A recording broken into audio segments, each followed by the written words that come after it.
Yeah, so maybe what I have in mind is simply the potential for us to rely on the reconstruction of the history of the different Buddhist tradition as it has been done in the academic tradition, in the academic study of Buddhism. Because being myself an academic, I'm of course familiar with that. And what I'm thinking of is to take, academics on, there are some points where academics are not in agreement and where the discussion is continuing, but there's a certain kind of progression of ideas and thoughts and developments where pretty much all academics would agree on. And so for us, shifting from my academic side to the practitioner side, for us as practitioners to use this informed understanding of the development of the different Buddhist tradition as a framework in order to hold the different Buddhist traditions that come from different traditional backgrounds. Right. And this I see as a unique opportunity because so far in the history of Buddhism, this vision of all of the traditions as they develop one after the other has not been there. And so we have teachers from a particular cultural background who present what they have to give as what they perceive as the true teaching of the Buddha. But then we have somebody else from quite a different cultural background and they do the same thing. And they perceive their form of teachings, their doctrines, they do not perceive it on this historical continuum, but they see it as the direct relationship to the Buddha. And so we as Westerners now are faced with these different positions, which of course do not agree with each other. There is some conflict. And so the question is now, how do we handle that? And there's one way of opting for one of these traditions and saying, okay, this is the right one, and then automatically excluding all the others. They're wrong. So I follow my teacher says such and such, this is right, everything else is wrong. And I see that as a great impoverishment. And the image I like to use is as if the different Buddhist traditions are like different colorful flowers. And this three-dimensional image of all these different flowers becomes two-dimensional and black and white. This is right and wrong. Finish. Another, and this is the other extreme, is to indiscriminately mix it all together into one thing, as if I were taking all these different colors and put them into a blender. You would just get gray. The colors is also lost. So my suggestion is, can we allow each of these colors to be and just let them sit side by side? And the way to do that, according to my understanding, is by simply seeing that for a particular period in the history of Buddhism, this is the idea they were operating on. This is the conception of the Buddha they had. This is the type of practice they were doing. And within that framework, this is eminently meaningful. But moving on to another period of Buddhist history, different doctrines, different practice, different conception of the Buddha. Again, within this context, entirely meaningful. I can hold these two, or more than two, side by side without having to decide right or wrong, by simply having this groundwork of the history of Buddhism, of knowing this is early Buddhism, this is 500 years later, this is 1,500 years later, and that conflict is no longer there. And you one more story, or? Please. Well, I just recently had this experience with a nun from Burma, and so she was practicing in the Goenka tradition, and she was studying under her Abhidharma teacher. And out of these two, she had a conflict about something which is called the Hadaya Vatu, the heart element. And so she wrote to me, and it was a real conflict for her. Like the Abhidharma tradition says the Hadaya Vatu is the heart. In the Goenka tradition, the Hadaya Vatu is the solar plexus.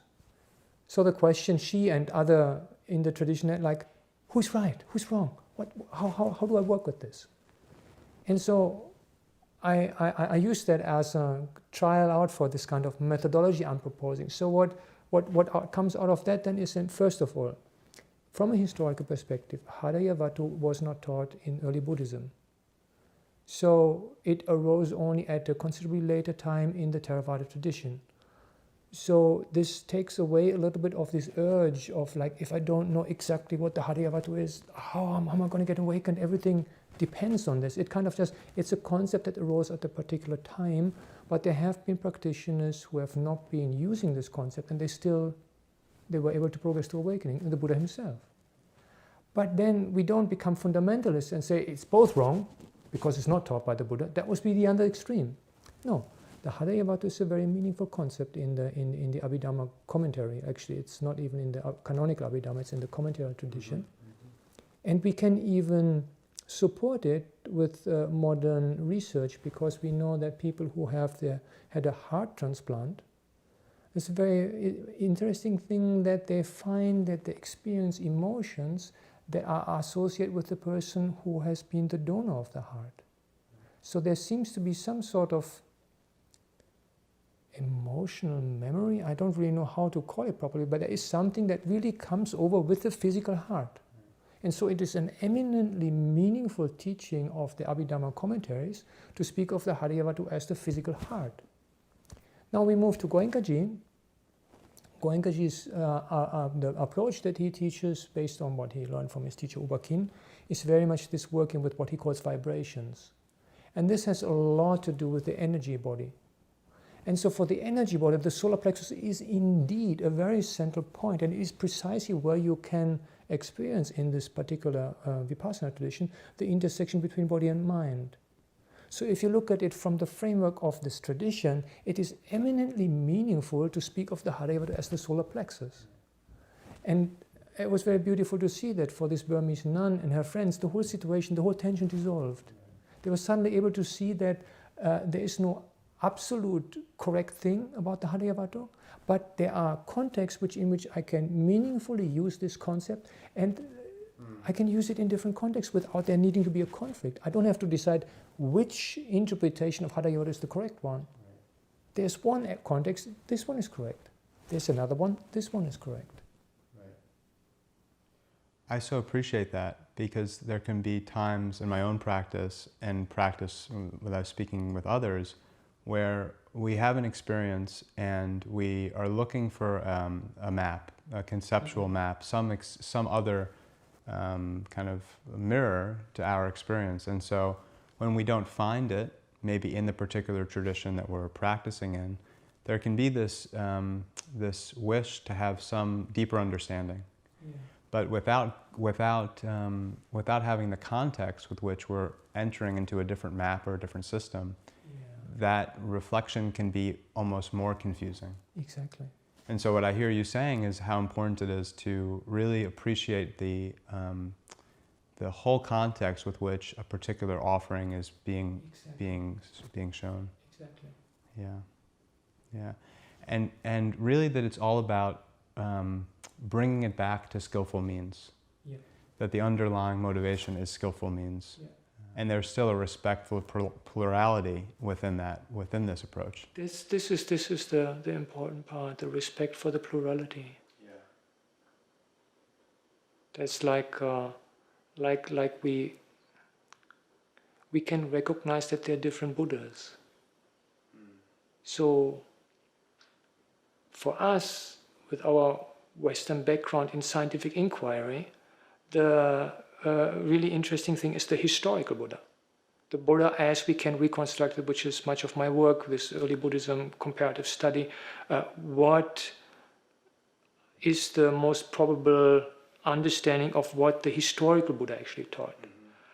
But again, in order to avoid this leading into a kind of fundamentalism, we have to understand that other Buddhist traditions operate with different Buddhas. You see, if I get a teacher, let us go again to Burma. So the Burmese teachers of this nun who teach Abhidharma, their Buddha is a Buddha who taught Abhidharma. And it is totally meaningless to go to one of these venerable sayadaws and tell them, no, the Buddha didn't teach Abhidharma. They don't even understand what you're talking about. Because for them, their Buddha, and after all Buddhas are just mental constructs that we make. Their Buddha is the Buddha who taught Abhidharma. He went to the heaven of the 33 to visit his mother, and that is when he taught the Abhidharma. And then we maybe have this Tibetan Rinpoche, and his Buddha is one who started to teach, first of all, the Buddhavatamsaka Sutta. And when this Buddha found that people could not understand Buddhavatamsaka Sutta, only then he taught Hinayana. Again, if we come from this historical thing and we hold it too strongly, then there will be conflict. But what I suggest is to simply recognize these as different constructs of what the Buddha is. And I have perfectly entitled to have my historical Buddha. But I can hold that in such a way that I don't create a conflict with these other Buddhas. And there's again a little story I like to tell. This is about when I was living in Sri Lanka. I had a meditation center there. And besides running the meditation center, we were also doing some social work. There's a lot of poor people in Sri Lanka, so we were doing all these various projects to help people. And there was also one woman, and she had a lot of children, and the husband had either run away or passed away, and she was in a desperate situation to just feed the children. And she had some ability at wood carving. So we got the funds, we bought her the tools, and we bought also, she needed some special wood, and so she started this wood carving, and she could support her children. And in an expression of gratitude, she came to the center and she brought me a Buddha statue.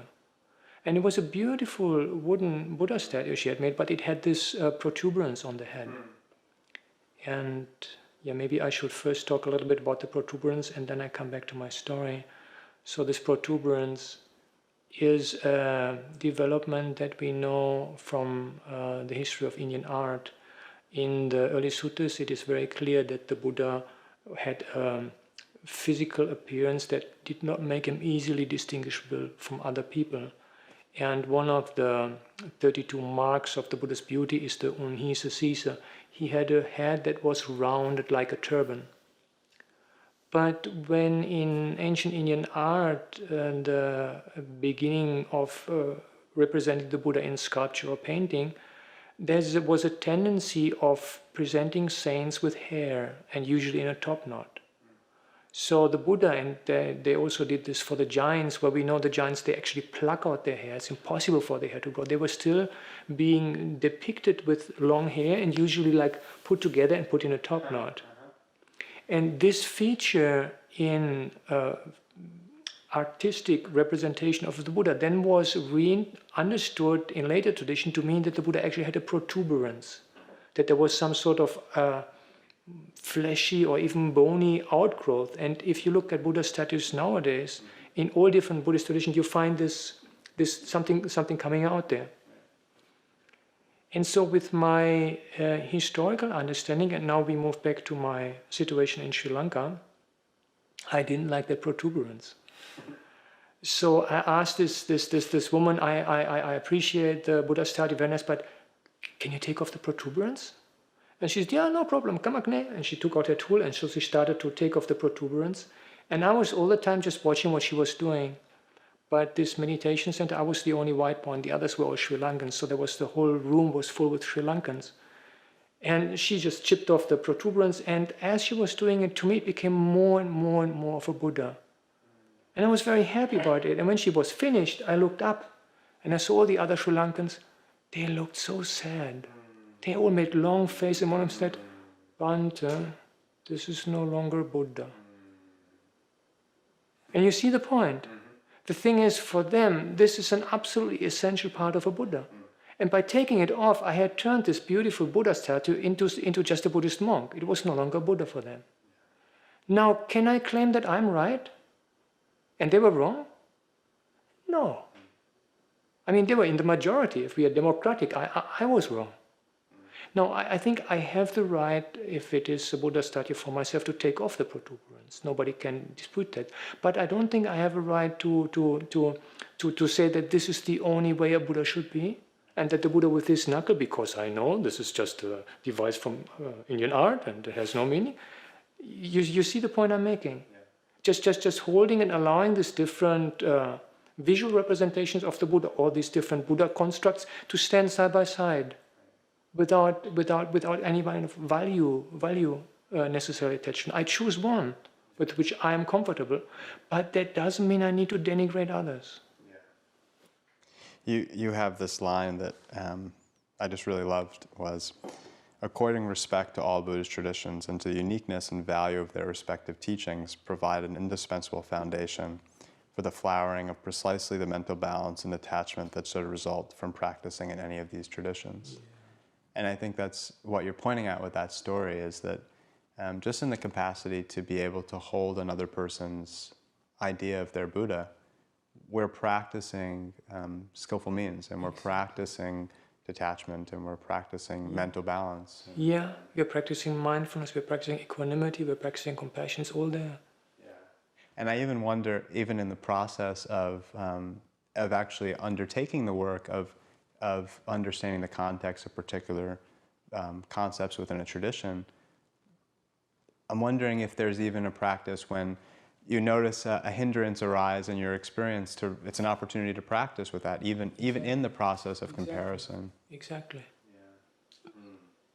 And it's always like this middle path. Like we are not just mixing it all, and we are not also turning just a blind eye on shortcomings of particular Buddhist traditions, but we hold them at the same level. We don't get into those type of mental states that we anyway want to get out. The practice is about that, no? Yeah. About being mindful, equanimous, understanding. So it's not just pretending everything is the same and just turning a blind eye on things. But it has that spaciousness of mindfulness which allows me to position things. And some things, like that Buddha without the protuberance, is very close to me. And the Buddha with the protuberance is further away, but they can be in that same field of awareness.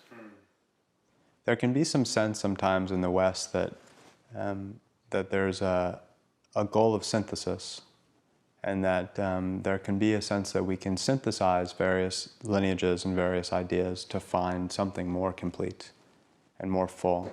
And I'm wondering if you could speak a little bit to that idea about synthesis. And is there something, I wondered if there's something called like a false synthesis, maybe that there's a way in which we can synthesize internally for ourselves, and kind of what we're talking about now, but then there's another way in which we can think that we can have a perfect answer or something unified in a certain sense. And wondering if you can speak a little bit to that. Yeah, I think what you already said is pretty much what I also feel. Like, I mean, there's a personal synthesis that we find for ourselves, but to put this out as the one way to bring it all together, I'm quite skeptical about that.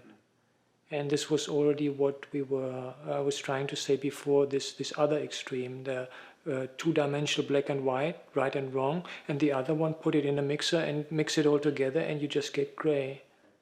And I think it is also, to some extent, a lack of respect towards the tradition.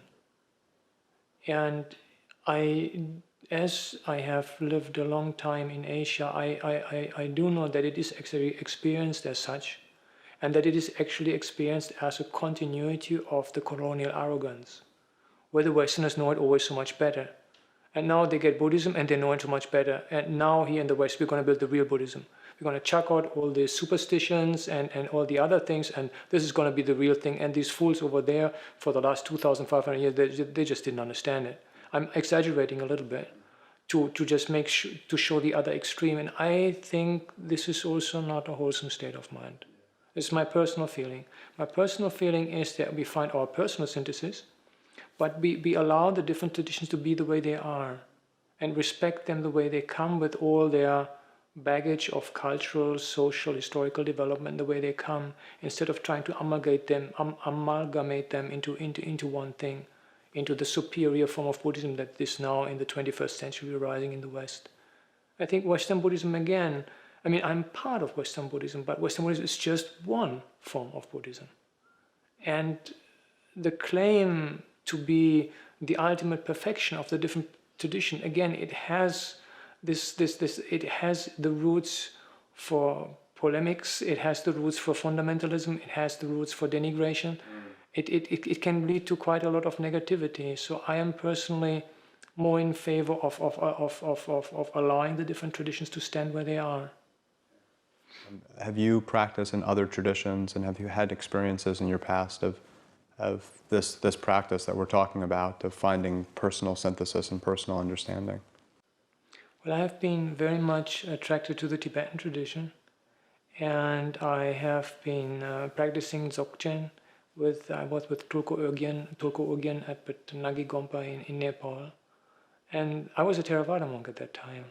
Still remember when he gives this instruction, they call that a pointing out instruction, and when he walked out, he was kind of looking at me. It was about 300 people. He was kind of looking, what is this fella there? But yeah, and this is what I also try to describe in the article about the Vipassana mindfulness and the Dzogchen mindfulness. So I found the type of mindfulness presented in the Dzogchen tradition eminently helpful, and particularly it led me on towards emptiness practice. But there is part of that construct which affirms something that doesn't change. And this is something I did not find useful, because my whole practice is really based on this framework of the early suttas. And there it is fairly clear that there is nothing permanent.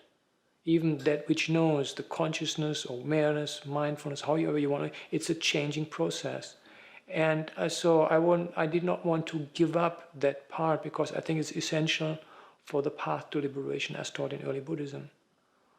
But so within that place, I can place that Dzogchen practice and use it, but informed by the understanding that this type of Rigpa is something that changes. And I found that worked very, very well, and according all the respect to the tradition, and not trying to pretend that the concepts that underlie Dzogchen are already found in early Buddhism, because that is the other problem of positing our historical reconstruction of Buddhism as the one right thing. When we take this kind of position, then everybody who finds anything useful from a later Buddhist tradition is kind of forced to pretend that this was already taught by the Buddha. And that as a major source of confusion and even at times of dishonesty. Obviously there is a continuity, and there are certain passages in the suttas that point in a certain directions, but certain ideas are obviously later, and we know that from the reconstruction, from the academic reconstruction of the history of Buddhist thought. And so to pretend that these were already taught by the Buddha is and you can only do it by a process of what we call like cherry picking. You pick a few passages, ignore some others, and you construct your idea, and then you go, here, what I'm doing was already done by the Buddha. And I think this is not a very useful move. Right. And for you, as somebody who has a great deal of respect for early Buddhism, there's a way in which you can respect others for acknowledging that their ideas may have come later, and letting that be okay, letting that be just as acceptable. They don't need to prove that it came from an early. Exactly. That is my point. There is a tendency of saying early is good and late is bad, sort of, and that is just like, why? I mean, the Buddha didn't use airplanes, so should we stop using airplanes? And should we now construct some argument like, yeah, but they had levitation at that time, and there is a rule, and then if there's no levitation, then I'm allowed to use an airplane, and this is rubbish, no? There's a little story again I like to tell. That's about when I was a kid, I was very interested into this evolution of species. So I would always go to the next museum in town, and we would go on excursion and search for fossils. And when I had my birthday, the other kids, they were getting all kind of toys, but I wanted the replica of an Archaeopteryx. The Archaeopteryx is the transition from reptile to bird. And I found that just so fascinating. You know, this idea, these small reptiles, they want to evade predatory animals, so they start climbing on trees. Now, to get from one tree to the other in a safe way, they start to jump from one branch of the other. And as they keep jumping, slowly, they start to develop like wings. And eventually, this is how birds came about. So this fascination of understanding a process is in fact what informs much of my academic work. I want to understand, how did it happen? But the thing is, this does not have to carry any value judgment. I don't have to say, reptiles are animals in their pristine purity. All these birds are later degenerations. That's just foolish, no? I mean, birds are so beautiful. Can I allow the birds and the reptiles just be there without putting some value judgment, or to come back to our early thing, to pretend that the bird is a reptile so that it can go in here and then it comes from a reptile, but it is no longer a reptile. And I don't have to put reptiles up and birds down just because one is early and one is late. I can just allow them side by side.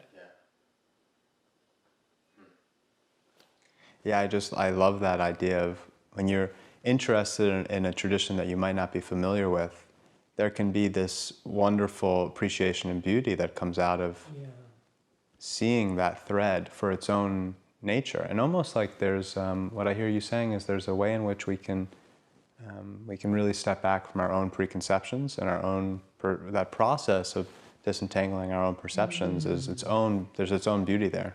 Yeah, beautifully said. That's exactly what I'm talking about. And there may be times that we get a little bit caught up because we all have still our ego, we identify with our tradition, but that is precisely where the mindfulness come in. Where suddenly feel like, here I'm tightening down, here I'm becoming judgmental, and where we can come back to that spaciousness of not looking away. We are looking at it, we are knowing this is later, this is early, but not putting values on it. And not starting to, like, I'm good, those are bad, kind of. Because that is just not very skillful. Yeah, I even wonder if there's an underlying fear that we have sometimes, and what is that fear of wanting to be right or something like that? Yeah. You know. Exactly. Wanting to be right. And that's exactly where the mindfulness comes in. That is so important aspect of the mindfulness, this breadth of vision and this ability to live with what we call cognitive dissonance. Not thinking that because I am now doing like this, then everybody else should be doing the same. And if they do something different, in order to get them in my boat, I pretend that we are all the same anyway. Everybody's doing the same. This is just another way of strengthening this sense of that I'm right. But if we can let go of that and just allow things to stand as they are, and find the right, our sense of assurance of rightness in holding that situation and being aware of it, that completely changes the situation. And we can allow these different flowers in the West of the different Buddhism to just grow and flourish in their own way. Allow them to stand side by side without having to put up and down, and not putting this discrimination, dogmatism, fundamentalism. I don't think we need that.